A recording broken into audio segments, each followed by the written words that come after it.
పూరి రత్న భండాగారం open. నిధి తరలించేందుకు రత్న భండాగారం వద్దకు తీసుకొచ్చిన చెక్క పెట్టెలు. నిధి తరలింపు కోసం 6 చెక్క పెట్టెలు సిద్ధం. సంపదను లెక్కించేందుకు 72 రోజులు పట్టే ఛాన్స్. 64 ఏళ్ల తర్వాత తెరుచుకున్న జగన్నాథుడి ఖజానా. ప్రత్యేక పూజలు చేసి లోనికి ప్రవేశించిన ప్రత్యేక కమిటీ. రహస్య గదిలోకి వెళ్లిన 11 మంది సభ్యుల బృందం. ఏది? పూరి జగన్నాథ్ టెంపుల్. పూరి జగన్నాథ్ టెంపుల్ ఆ లోపల భాండాగారం ఖజానా తెరుచుకున్నదట. 72 రోజులు అవుతుందట. పూరి జగన్నాథ్ టెంపుల్లో ఉన్న సంపదను లెక్కించడానికి 72 రోజుల సమయం పడుతుందట. 46 ఏళ్ల తర్వాత 46 ఏళ్ల తర్వాత ఈ ఖజానాను లెక్కిస్తున్నదట. ఈ ఖజానా ఎంతున్నదని లెక్కించే ఒక నిర్ణయానికి వచ్చినట్టు చేస్తాను. ఇక ప్రత్యేక పూజలు చేసిన తర్వాత ఆలయ కమిటీ ఆ భాండాగారంలోకి వెళ్ళిందట. రహస్య గదిలోకి వెళ్ళిన 11 మంది అట. అది రహస్య గది. దాంట్లో ఏ సంపద ఉన్నది, ఎంత ఉన్నది, ఎందుకు మురిగిపోతుంది అనేది కనీసం దాన్ని తెరవనీయలే ఇన్ని రోజులు ఈ బ్రాహ్మణ వర్గాలు. ఎందుకంటే బ్రాహ్మణ వర్గాల చేతిలోనే కదా అన్ని గుడులు ఉన్నది.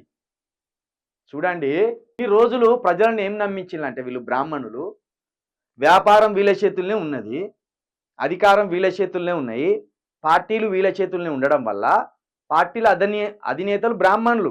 కాంగ్రెస్ పార్టీ అధినేత బ్రాహ్మణులే, రాహుల్ గాంధీ బ్రాహ్మణుడే.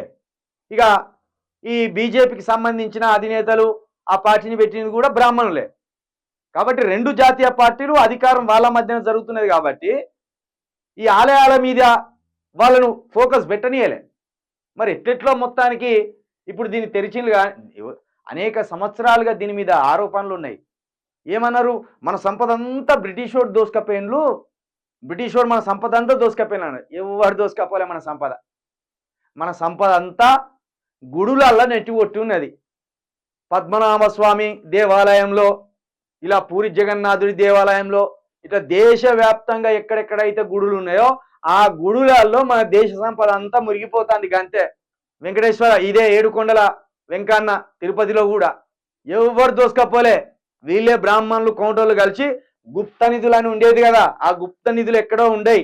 గుడులకు కొంచెం దూరంలో భూమిలో దాచిపెట్టేటి గుప్త నిధులు.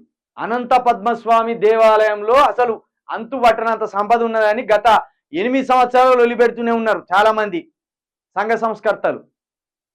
చూడండి, 72 రోజులు లెక్క పెట్టడానికే అవుతుందంటే ఎంత సంపద ఉండాలి. నేను చెప్తున్నా కదా, ఒక్కసారి గుళ్ళల మీద, దేవాలయాల మీద ఈ ప్రభుత్వాలకు నిజాయితీ కనుక ఉంటే ఆ దేవాలయాలన్నిటిని ఒకసారి ప్రభుత్వ స్వాధీనంలోకి తీసుకొని అసలు ఏంది, వీటి మీద వచ్చే ఖజానా ఏంది, వీటి మీద వచ్చే సంపద ఏందని ఒక్కసారి కనుక లెక్క పెడితే భారతదేశం పేదోళ్ళు లేకుండా మరింత అభివృద్ధి పాదంలో నడుస్తుంది. ఎందుకంటే దేవుని పేరుతోటి ఈ దొంగలు దోసుకున్న డబ్బంతా తీసుకుపోయి బ్లాక్ మనీ రూపంలో అక్కడ వేసి వస్తారు. ఎంతే ఈ మన తిరుమల తిరుపతి దేవస్థానంలో ఎంత ఎత్తాలో కూడా లెక్కే ఉండదు. వీడు దొంగతనాలు చేస్తాడు, పాపాలు మండించాయి అని ఆడ వేసేస్తారు కథ. కాబట్టి ఇది చాలా పెద్ద కుంభకోణాలు ఇవన్నీ. దేవాలయాల వెనుక, దేవాలయాల రహస్యంలో ఈ బ్రాహ్మణ వర్గాలు దేశ సంపదనంతా లూటి చేసి దేవుని పేరుతోటి.